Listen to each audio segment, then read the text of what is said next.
Okay guys, so some of us don't know how to use a protractor. If you don't know what a protractor is, it's right here. We use it to measure angles. It's also usually got a straight edge. You see the little tick marks, those all represent an angle.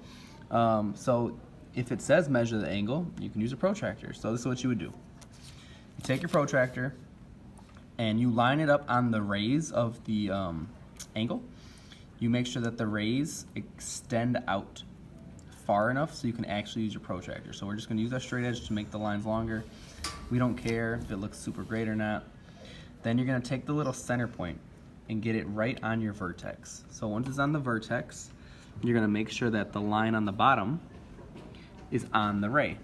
So that line right there extends over to the ray.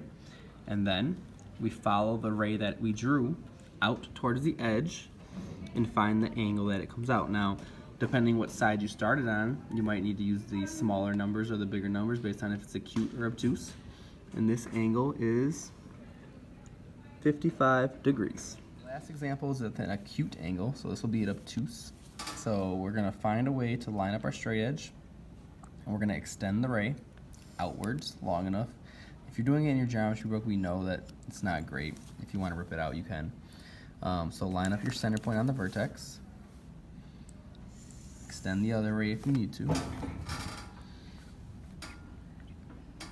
Once you're making sure you're lined up nice and straight, you follow the ray out and you find out that your angle looks to be 8 degrees, but it's not 8 degrees because it's obtuse. So we're using the wrong scale, so it's 172 degrees. Always make sure you think about your answer. So if you have any questions on using a protractor, let us know. Otherwise, just get one and practice. See you.